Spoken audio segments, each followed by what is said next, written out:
Hello बच्चों, कैसे हैं आप सभी। आशा करते हैं कि आप सभी ठीक होंगे। और आज हम आपको समझाएंगे अलंकार। जैसा कि आप सभी जानते हैं कि अलंकार के दो भेद होते हैं, शब्द अलंकार और अर्थ अलंकार। इससे पहले वाली वीडियो में मैंने आपको शब्द अलंकार के बारे में बताया था, अलंकार के बारे में भी बताया था और उनके भेदों के बारे में भी समझाया था और उदाहरण भी बताए थे कि हम किस तरह से जो है भेदों को पहचान सकते हैं। तो आज हम इस वीडियो में आपको अर्थ अलंकार के बारे में बताएंगे, उनके परिभाषाओं के बारे में, उनके भेदों की परिभाषा, उनके उदाहरण और किस तरह से हम इन्हें इजी व सरल तरीके से समझ सकते हैं, कर सकते हैं, ये भी हम इस वीडियो के द्वारा आपको समझाएंगे। तो चलिए अब देखते हैं। सबसे पहले हम अर्थ अलंकार। तो अर्थ अलंकार जहाँ पर अर्थ के माध्यम से काव्य में सुंदरता का होना पाया जाए, वहाँ अर्थ अलंकार होता है। यानी कि अभी तक हमने क्या पढ़ा था कि शब्दों के चमत्कार होता है, लेकिन अब क्या है, अब जो है काव्य की भाषा में या काव्य की पंक्तियों में हम पूरे अर्थ का ही चमत्कार होता है काव्य की पंक्तियों में। इसके अंतर्गत उपमा, रूपक, उत्प्रेक्षा, अतिशयोक्ति, मानवीकरण, हमें आदि अलंकार आते हैं। वैसे तो अलंकार बहुत होते हैं, लेकिन जो आपके सिलेबस में है वो हम उतने ही अलंकार अभी पढ़ रहे हैं। ठीक है, तो जैसे एक उदाहरण हम समझेंगे। सोहत ओढ़े पीठ पत श्याम सलोने गात, मानो नीलमणि पर सैल पर आपत परे प्रभात। तो यहाँ पर श्री कृष्ण के सुंदर श्याम शरीर में नीलमणि पर्वत की ओर, यानी जिस तरह से नीलमणि पर्वत होता है ना, और उस पर जो प्रभात की धूप पड़ती है, इस तरह से जो है उन पर धूप पड़ रही है, तो वो शोभायान मतलब शोभायान लग रहे हैं ना, बहुत सुंदर लग रहे हैं, क्योंकि पीताम्बर पहन रखा उन्हें। और पीताम्बर जो है वो इस तरह से लग रहा है जैसे मानो नीलमणि पर्वत पर जो है प्रभात की सूर्य की किरणें पड़ रही हों। अब आगे देखिए, हम उपमालंकार को जानते हैं। जब एक वस्तु या प्राणी की तुलना किसी प्रसिद्ध वस्तु या प्राणी से की जाती है तो वहाँ उपमालंकार होता है। एक बार फिर से ध्यान से समझिए इसको।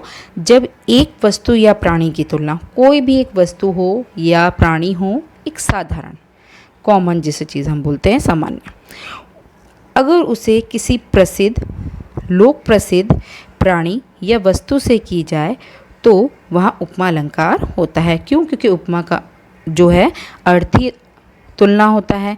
तो जब हम किसी साधारण चीज़ की तुलना किसी लोक प्रसिद्ध चीज़ के साथ करते हैं तो वहाँ उपमा अलंकार होता है। जैसे पीपर पात सरिस मन डोला। पीपर पात सरिस मन डोला, यहाँ पर मन जो है उपमेय है, क्योंकि मन सबका है, साधारण कॉमन चीज़ है। पीपर पात यहाँ पर उपमान है, क्योंकि पात का मतलब होता है पत्ता और पीपर यानी पीपल का पेड़। अब यहाँ पर जो सरिस है, सरिस जो है उपमा शब्द है। ठीक है, यानी कि उसका मन जो है वो पीपल के पत्ते के समान डोल रहा है। ठीक है, इस तरह से हम किसी भी लोक प्रसिद्ध चीज़ की तुलना किसी साधारण चीज़ की तुलना किसी लोक प्रसिद्ध चीज़ से करते हैं। उपमा अलंकार के 4 अंग पढ़ते हैं हम। अब 4 अंग कौन से होते हैं इसमें देखिए, उपमेय, उपमान, वाचक शब्द और साधारण धर्म। ये इनके अवयव कहें हम या फिर हम ये कहें कि अंग, ये चारों ही इसके अंग माने जाते हैं। जब हम इनको समझ लेते हैं तो हमारे लिए उपमा अलंकार करना बहुत इजी हो जाता है। तो इसको हम समझते हैं उपमेय। जैसा कि मैंने आपको पहले समास की वीडियो में भी उपमेय और उपमान के बारे में बताया था, तो वही चीज़ यहाँ पर भी है कि उपमेय जो होता है कोई भी साधारण, यानी कि कोई भी साधारण वस्तु हो या प्राणी हो, उसकी उपमा दी जाए। उपमान में जिससे तुलना की जाए, यानी कि कोई भी प्रसिद्ध वस्तु। वाचक शब्द समानता बताने वाले होते हैं वाचक शब्द, यानी कि जैसे आपने सरिस अभी पढ़ा था, पीपर पात सरिस। सरिस क्या है यहाँ पर? समानता बता रहा है मन की और पीपल के पत्ते की। तो जो समानता वाले शब्द होते हैं जैसे सा, सी, से, सम, समान, तुल्य, सदृश और सरिस, ये होते हैं हमारे वाचक शब्द। अब वाचक क्यों? क्योंकि हम इनको बोलने से पहचान लेते हैं कि ये जो शब्द आए तो हमारा उपमा अलंकार होता है। और ये 100% श्योर भी है बेटा, यदि आप सा, सी, से, सम, सरे से, समान, ये सारे शब्द अगर कहीं भी किसी भी आप काव्य की पंक्तियों में देखते हो तो वहाँ पर उपमा अलंकार होता है, क्योंकि ये तुलना को व्यक्त करता है। साधारण धर्म, साधारण धर्म के अंदर उपमेय और उपमान के समान धर्म को व्यक्त किया जाता है। यानी जो व्यक्त करने वाले शब्द होते हैं, उपमेय शब्द और उपमान शब्द, उनको दोनों की समानता को जो व्यक्त करते हैं शब्द, वो हमारे क्या होते हैं, साधारण धर्म होते हैं। अब आगे हम देखते हैं कि उपमा अलंकार दो प्रकार के होते हैं। एक होता है, और होते और भी हैं, लेकिन कि जितना आपके सिलेबस में पूछा जाता है हम उतना ही पढ़ेंगे। तो यहाँ पर उपमा अलंकार दो प्रकार के होते हैं, एक होता है पूर्ण उपमा और एक होता है लुप्त उपमा।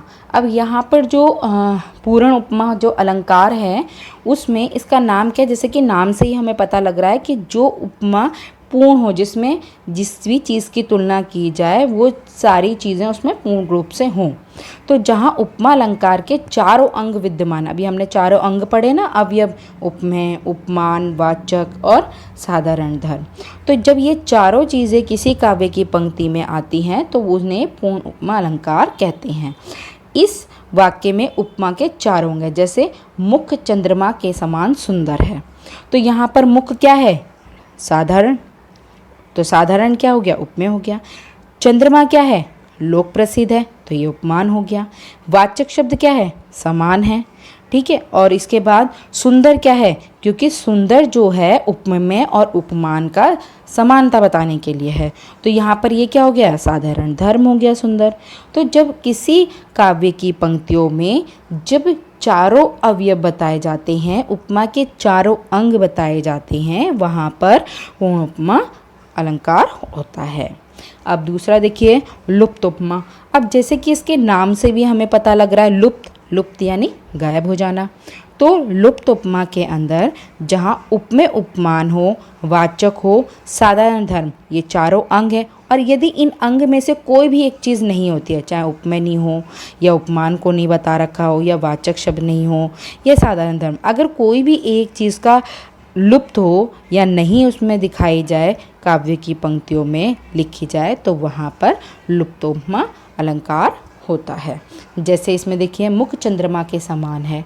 अब ऊपर क्या था, मुख चंद्रमा के समान सुंदर है। अब आपने अंतर देखा इसमें, उसमें सुंदर है लेकिन यहाँ पर सुंदर है ही नहीं, तो यानी कि यहाँ पर कौन सा नहीं है, मुख उपमेय है, चंद्रमा उपमान है, समान वाचक शब्द है, ठीक है। अब साधारण धर्म क्या है, सुंदर, और सुंदर यहाँ पर दे ही नहीं रखा। तो जब भी ऐसी कोई एक चीज़ गायब होती है, कभी भी लुप्त हो जाए, तो वहाँ पर साधारण धर्म नहीं है, और वहाँ जब भी कोई एक चीज़ नहीं हो तो वहाँ पर लुप्त उपमा अलंकार होता है। और वैसे साधारण तौर पर हम जो भी उपमा अलंकार पढ़ते हैं, तो आपके अगर 9th के सिलेबस को हम लें तो कभी ऐसे नहीं पूछा जाता है उपमा अलंकार, लेकिन हमें इनको जानना भी ज़रूरी होता है।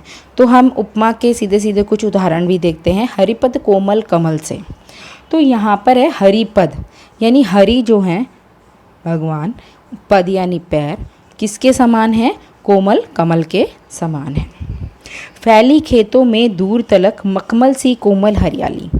फैली खेतों में दूर, यानी कि जो खेतों में जो फसल है वो किसकी तरह लग रही है, हरियाली, मखमल सी लग रही है। किसके समान बताई है, मखमल के समान बताई है, कोमल मखमल के समान। मजबूत शिलासी दृढ़ छाती, यानी कि छाती जस्ट, और उसको क्या नॉर्मल बताया, उसको किस तरह से बताया कि शिलासी, एक कठोर शिलासी, मजबूत, दृढ़ है, ठीक है। तो उससे उसकी छाती की तुलना की है कि जो व्यक्ति है वो जो है किसकी तरह है, शिला के समान दृढ़ है उसकी छाती, ठीक है। आगे हम देखते हैं, आगे रूपक अलंकार पढ़ते हैं हम, जहाँ गुणों की अत्यंत समानता होने के कारण उपमेय पर उपमान का आरोप कर दिया जाता है, वहाँ रूपक अलंकार होता है। अब देखिए, हमने उपमा में क्या कहा था, उपमेय उपमान उसमें भी था, उपमेय उपमान इसमें भी है, लेकिन उसमें क्या था, उसमें तुलना बतानी थी, और इसमें तो सीधे आरोप ही कर दिया जाता है, यानी कि किसी पर आरोप लगा देना कि ये वो चीज़ है, आरोप करना, ठीक है, आरोप लगा देना, यानी कि रूपक में एक वस्तु पर दूसरी वस्तु इस प्रकार रखी जाती है कि उसका भेद ही नहीं मालूम पड़े, सीधे कह दिया जाए कि ये वही चीज़ है, ऐसी है। जैसे यानी कि चरण सरोज पखारने लागा, तो यानी कि चरण में सरोज का आरोप कर दिया। जैसे आए महंत बसंत, तो आए क्या, महंत की सवारी में बसंत के आगमन का आरोप करना। चरण कमल बंदो हरिराई, तो चरण में कमल का आरोप कर दिया। प्रीति नदी में पाँव न बोरियो, यानी कि प्रेम की जो नदी है उसमें साधारण नदी का आरोप कर दिया। पायो जी मैंने राम रतन धन पायो, तो इसमें क्या है, राम रतन धन पाए, यानी राम में रतन का आरोप कर दिया। हाँ, मैया मैं तो चंद्र खिलौना ले हो, तो इसमें चंद्रमा में खिलौने का आरोप कर दिया। तो इस तरह से यदि कोई भी चीज़ है और उस पर उस लोक प्रसिद्ध चीज़ का आरोप लगा दिया जाता है तो वहाँ पर आरोपण करना होता है। कहते हैं ना कि मेरे पे ये आरोप लगाया है, तो कोई चीज़ है और उस पर सीधे आरोप लगा देना कि ये वही चीज़ है, ऐसी है, लोक प्रसिद्ध चीज़ है, तो वहाँ पर रूपक अलंकार होता है। दूसरे अगर हमें इसे समझना हो, अब ट्रिक भी देख लेते हैं हम इसकी। तो ट्रिक के लिए हमें ये देखना होगा, 100% तो नहीं कहेंगे लेकिन 90% हम ये कह सकते हैं, जिनके भी अंदर जैसे चरण कमल है, प्रीति नदी है, राम रतन है, तो इनके बीच में हमारा योजक चिन्ह आता है। आप ज़्यादातर जितने भी अलंकार आप देखेंगे रूपक के अंदर, तो उनमें उपमेय और उपमान शब्द के बीच में रूपक अलंकार आता है। तो वहाँ पर रूपक अलंकार जहाँ पर योजक चिन्ह हो उपमेय और उपमान के बीच में, तो वहाँ पर रूपक अलंकार होता है।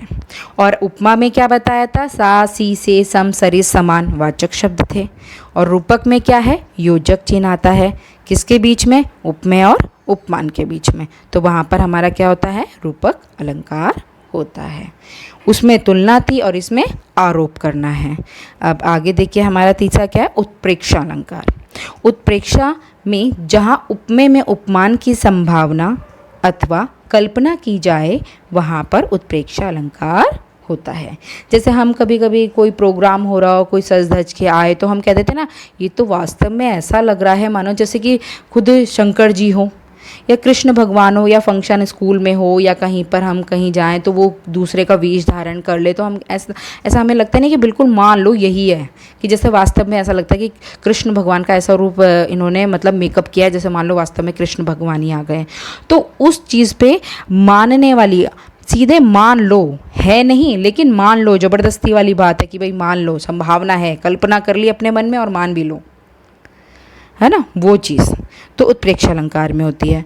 तो उस प्रेक्षा अलंकार के भी वाचक शब्द होते हैं। वाचक शब्द यानी जिन्हें हमें बोलकर पता लग जाए कि जो है इसमें ये शब्द आया है तो ये अलंकार होगा।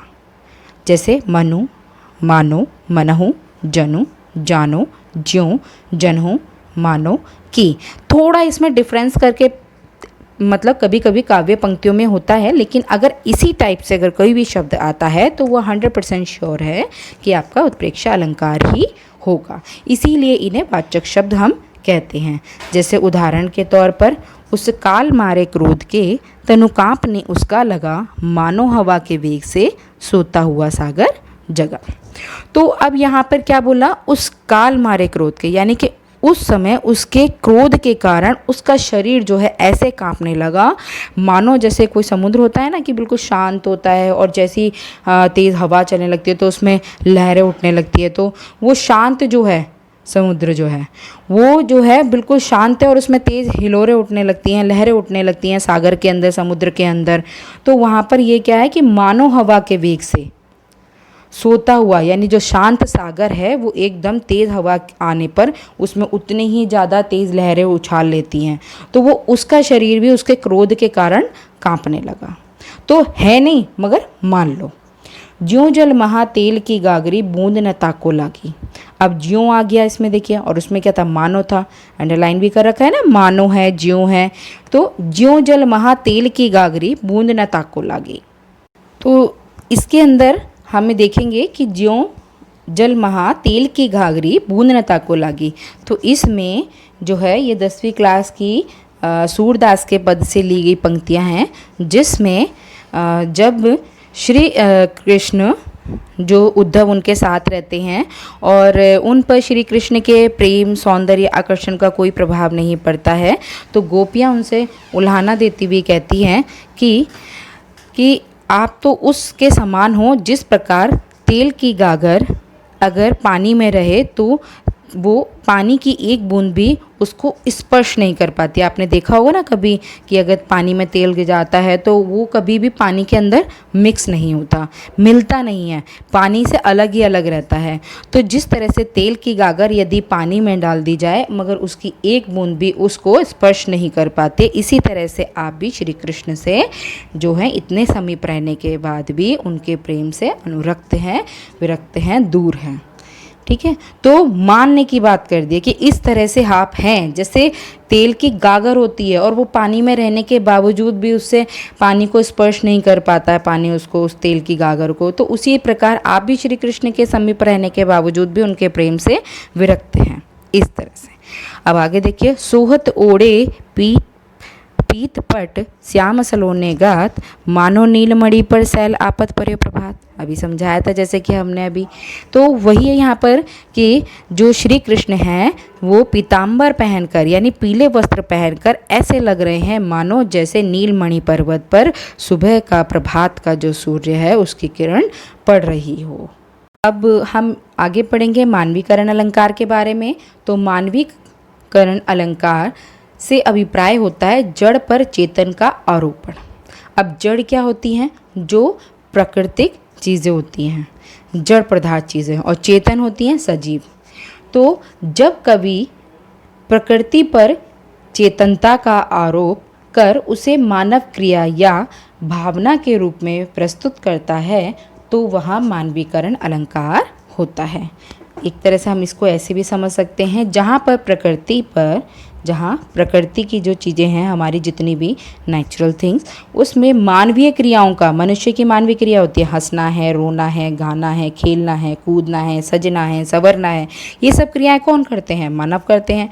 और ये मानवीय क्रियाएं इसलिए बोला गया है। तो जब मानवीय क्रियाओं का प्रकृति पर आरोप किया जाए यानी प्रकृति से उस किया जाए कि जहाँ प्रकृति को मानव की तरह चेतन क्रियाकलाप करते हुए चित्रित किया जाए। कभी करते ना, कई काव्य में आप पंक्तियों में भी देखते हो कि जैसे पत्थर किनारे पी रहे चुपचाप पानी, तो क्या पत्थर कभी पानी पीते हैं जल के किनारे? लेकिन फिर भी उन्होंने क्या, क्योंकि पानी तो मनुष्य पीते हैं, है ना। तो इस तरह से जब इस तरह बोला जाता है किसी भी प्रकृति चीज़ की तुलना यदि मानव की क्रियाओं से की जाती है तो वहाँ पर मानवीकरण अलंकार होता है।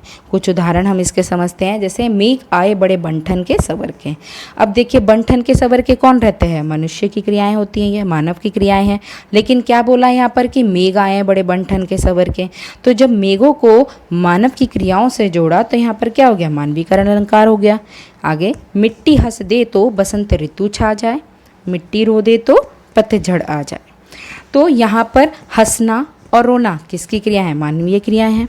और जब मिट्टी के साथ हंसने की क्रिया जोड़ी और उसमें बसंत ऋतु का आना कहा कि मिट्टी हंस दे तो बसंत ऋतु आ जाए, क्योंकि बसंत ऋतु आती है तो चारों तरफ हरियाली हरियाली हो जाती है, फूल खिलने लगते हैं, सारा वातावरण बहुत ही मनमोहक हो जाता है, मन को मोह लेने वाला होता है। ऐसे ही मिट्टी रो दे तो पतझड़ आ जाए, और अगर पतझड़ आ जाए तो सब जगह एकदम उजड़ा उजड़ा सा लगने लगता है, तो वो क्या हो गया? मिट्टी को रोने के समान बताया। तो जब रोना और हंसना मानवीय क्रियाएं और उन्हें जड़ पदार्थ चीज़ें मिट्टी से जोड़ा गया, प्रकृति चीज़ों से जोड़ा गया है, तो यहाँ पर क्या हो गया? मानवीकरण अलंकार हो गया।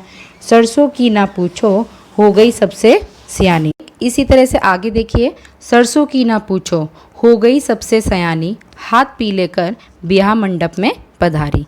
अब ये आपके खुद क्षितिज की बुक में है ये। तो अब यहाँ पर क्या है? सरसों क्या है? एक फसल है। अब सरसों की ना पूछो, जैसे सरसों होती है ना, जब पक जाती है उस पर पीले फूल आ जाते हैं, तो यहाँ पर कवि ने बहुत ही सुंदर उदाहरण में बोला है, यहाँ पर मानवीय क्रिया से जोड़ा है। मानवीय क्रिया कैसे जोड़ी कि जो सरसों है जब वो पक गई, उस पर पीले फूल आ गए, तो उसको कैसे बताया? एक सियानी लड़की की तरह बताया जो कि ब्याह के लिए तैयार हो जाती है। हाथ पी लेकर ब्याह मंडप में पधारी, तो यानी कि अब जो सरसों है खेतों में वो पक गई है, और वो पकने के बाद पीली पीली जो पक गई है, उस पर जो पीले फूल आए हैं, मानो ऐसा लग रहा है जैसे वो हाथ पीले करके ब्याह मंडप में पधारने के लिए तैयार है। तो किया ना कितना सुंदर प्रकृति का। तो कवियों की तो बात ही निराली होती है। वो इसी तरह से इतनी सुंदर सुंदर जो है क्रियाकलाप जो है प्रकृति की चीज़ों के साथ जोड़ते हैं। तो इसीलिए मानवीकरण अलंकार का भी प्रयोग भी हुआ। तो पत्थर किनारे पी रहे चुपचाप पानी। अब पत्थर क्या है? पत्थर कभी पानी पीते हैं, लेकिन पानी पीना तो क्या है? मानव की क्रिया है। अब पत्थर किनारे, अब पत्थर क्या है? जैसे आपने देखा होगा नदी के किनारे, कहीं पर भी तालाब के किनारे बहुत सारे पत्थर जो है पड़े रहते हैं। तो वो मतलब पानी कभी पीते नहीं है, लेकिन कवि ने यहाँ उसका भी सुंदर उदाहरण दिया कि पत्थर किनारे, यानी किनारे पड़े रहे हैं कब से और चुपचाप पानी पिए जा रहे हैं और फिर भी उनकी प्यास नहीं बुझ रही है ना। तो यहाँ पर क्या है? पत्थर क्या है? प्रकृति चीज़ है, और पानी पीना क्या है? मानव की क्रिया है। तो यहाँ पर क्या हो गया? मानव की क्रिया जो है वो आपकी पत्थर के साथ जोड़ती है। अब आगे देखिए अतिशयोक्ति अलंकार। अतिशयोक्ति अलंकार में जैसे हमें अति से पता लग रहा है, अति से क्या होता है? अधिक। शयोक्ति यानी बोलना। तो जब किसी की अत्यधिक बढ़ा चढ़ाकर प्रस्तुति की जाए तो वहाँ पर अतिशयोक्ति अलंकार होता है। जैसे जहाँ किसी वस्तु, पदार्थ अथवा कथन, यानी उपमेय का, उपमेय साधारण चीज़, कोई भी साधारण चीज़ को ले सकते हैं हम, ठीक है, का वर्णन लोक सीमा से, यानी कि जो एक सीमा होती है ना किसी चीज़ की, उससे भी दुगना बढ़ा चढ़ाकर प्रस्तुत किया जाए तो वहाँ पर अतिशयोक्ति अलंकार होता है। जैसे आगे नदियाँ बड़ी अपार, घोड़ा कैसे उतरे पार, राणा ने सोचा इस पार, तब तक चेतक था उस पार। तो यहाँ पर कितनी सुंदर है पंक्तियाँ ये कि आगे इतनी बड़ी नदी है और राणा जी जो हैं, राजा जो राणा हैं, वो सोच रहे हैं कि इतनी बड़ी नदी को पार करके उधर घोड़ा कैसे जाएगा। वो तो चले जाएंगे नाव की तरह, लेकिन घोड़ा कैसे जाएगा। तो क्या हुआ कि वो सोच ही रहे हैं और इतने में देखते क्या है कि घोड़ा जो है उस पार पहुँच गया। अब एक बात बताइए कि क्या कभी ऐसा हो सकता है कि सोचने ही सोचने में घोड़ा उस पार चला गया। तो यहाँ क्या है? पंक्तियों में बहुत अत्यधिक लोक सीमा से बढ़ा चढ़ाकर उसकी प्रस्तुति की गई है। तो यहाँ पर अतिशयोक्ति अलंकार हो गया। इसी तरह से आगे देखिए, हनुमान की पूंछ में लगन न पाई आग, लंका सिगरी जल गई, गए निशाचर भाग। अब यहाँ पर क्या बोला है कि हनुमान की पूंछ में लगन न पाई आग, यानी कि आग नहीं लगी है और पूरी लंका जो है, सारी लंका जल गई है और जो निशाचर हैं, राक्षस हैं, वो भी सारे भाग गए। तो रामायण तो हम सब ने देखी है, ठीक है, लेकिन हमने कभी ऐसा देखा है जब उनकी पूंछ में आग लगा दी जाती है तो उसी पूंछ से वो पूरी लंका को भस्म कर देते हैं। तो यहाँ पर क्या है? अतिशयोक्ति अलंकार हो गया। देखा कि हमने किस तरह से अतिशयोक्ति अलंकार पढ़ा, किस तरह से हमने मानवीकरण। तो इसके अंदर अब एक बार हम फिर से देखो कि उपमा के अंदर हमने वाचक शब्द क्या पढ़े? सा, सी, से, सम, सरे, समान, ठीक है। रूपक के अंदर हमने क्या पढ़ा? अगर दो उपमेय उपमान शब्दों के बीच में योजक शब्द आता है तो वहाँ पर रूपक अलंकार होता है। उत्प्रेक्षा अलंकार के अंदर हमने क्या पढ़ा कि उत्प्रेक्षा में मनु, मानो, जनु, जानो, इस तरह के अगर वाचक शब्द आते हैं तो वहाँ उत्प्रेक्षा अलंकार होता है। और मानवीकरण अलंकार में यदि किसी भी प्रकृति की चीज़ से अगर मानव की क्रियाओं को जोड़ दिया जाता है तो वहाँ पर मानवीकरण अलंकार होता है। और अतिशयोक्ति अलंकार के अंदर यदि किसी की अतिशय किया जाए, यानी बहुत अधिक किसी की बात को बड़ा चढ़ाकर कहा जाए तो वहाँ पर अतिशयोक्ति अलंकार होता है। चलो एक उदाहरण हम फिर देख लेते हैं। धनुष चढ़ाया ज्यों ही उसने, और चढ़ाया उस पर बाण, धरा सिंधु नभ कांपे सहसा, विकल हुए जीवों के प्राण। तो अब इसका अर्थ देखो, धनुष पर बाण चढ़ाते ही, है ना, धनुष चढ़ाया ज्यों ही उसने, अब ज्यों है इसमें, लेकिन धनुष चढ़ाया ज्यों ही उसने, और चढ़ाया उस पर बाण, यानी जैसे ही उसने धनुष चढ़ाया और उस पर बाण चढ़ाया, धरती और सागर कांपने लगे। धरा सिंधु नभ कांपे सहसा लिखा ना, धरा सिंधु नभ कांपे सहसा, यानी धरती और सागर जो है वो कांपने लगे। विकल हुए जीवों के प्राण, और जीवों के प्राण जो है संकट में पड़ने की बात की गई। यानी कि उसने अभी सिर्फ चढ़ाया ही है और इतने में सहसा सब जगह एकदम मतलब प्राण संकट में आ गए, सब कांपने लगी धरती और अम्बर साहब सागर। तो ऐसा हो सकता है? नहीं ऐसा हो सकता। तो जब किसी बात को लोक सेवा से ज़्यादा बढ़ा चढ़ाकर अतिशय कर दिया जाए, अत्यधिक ज़्यादा उसकी प्रशंसा की जाए, बढ़ा चढ़ाकर बोला जाए, तो वहाँ पर अतिशयोक्ति अलंकार होता है। हेलो बच्चों, ठीक है, तो फिर आशा करती हूँ कि आपको ये समझ में आ गया होगा। और यदि आपको अच्छा लगा है तो प्लीज़ लाइक कीजिए, सब्सक्राइब कीजिए, अच्छे अच्छे कमेंट कीजिए और अपने दोस्तों को, अपने जो भी आपके हों, आपको लगता है कि जिनको शेयर करना चाहिए, ठीक है, तो सबको शेयर कीजिए। ओके, धन्यवाद।